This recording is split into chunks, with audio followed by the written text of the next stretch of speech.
There's never been a better time to be a white-collar criminal in America, as prosecutions have hit a new low under the Biden administration. What a surprise! I remember. Again. This isn't politics, God forbid.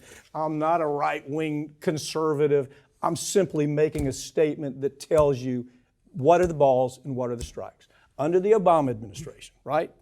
His promise was, Wall Street has stolen $8 trillion from us. I'm going to do something about it. Remember the campaign? Yeah. I was actually on talk shows telling people that vote for this guy because he's going to do that. Get the handcuffs ready. Get the handcuffs ready was my pitch when I'd go on MSNBC, wherever I went. I was all for it. I was so excited about it. Man, this guy's really going to do something.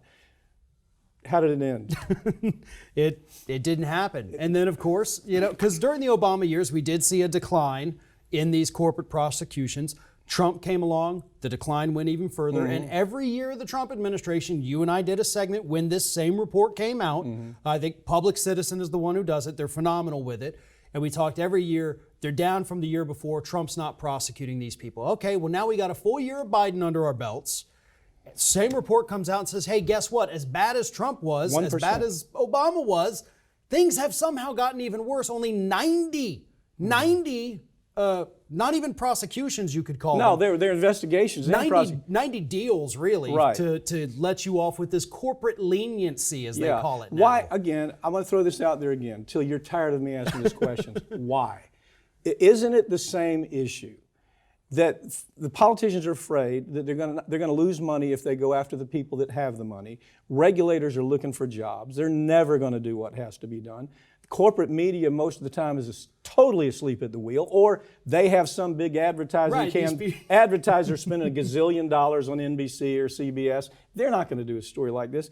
So where does it stop unless we have a Department of Justice that takes it on themselves and just goes after these folks, right? Well, the problem with the DOJ is usually even much worse than we see at these other agencies, because it gets stacked with these lawyers who come from these law firms that, oh, you were just my client. Right. Last year I was in court defending you, right, and now I'm not going to go after you. Right. You're my buddies. We went golfing after I won your big case for you. That's so true.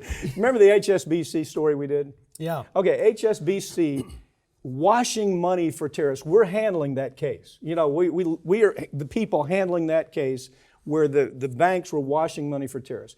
HSBC signs a 16-page document.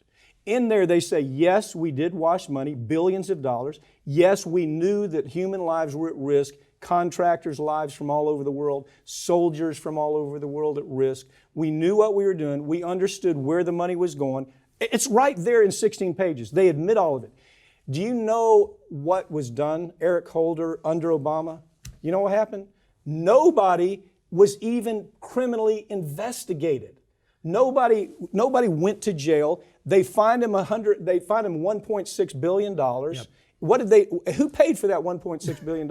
Most of that gets shifted back onto the taxpayers through all of these loopholes and, clever accounting methods. And of course, they made way more than $1.6 billion off of the money laundering. So they profited from it. Nobody goes to jail, and that $1.6 billion fine just becomes a fee at that point. The number was $100 million. $100 billion is what they made. So 1%. Yeah, 1%. That's your 1% fee, basically, for doing crime. Okay, so here's what is happening now. We have bid rigging going on from Wall Street, insider trading, lying to investors, spying on American citizens. Big tech is out of control. And this administration is asleep at the wheel. Now, Biden, in his mind, he might think something's happening. Who knows? I don't know what's going on in the guy's mind, but nothing is happening. Right, and it all comes back to Merrick Garland, which, of course, is why many years ago, I think on Free Speech TV, you and I sat here doing segments about why Merrick Garland is a bad pick for the Supreme Court. Because he's a big friend of corporations, terrible on environmental issues, and he's no different, even worse, actually, as Attorney General of the United States. It's happening right as we speak.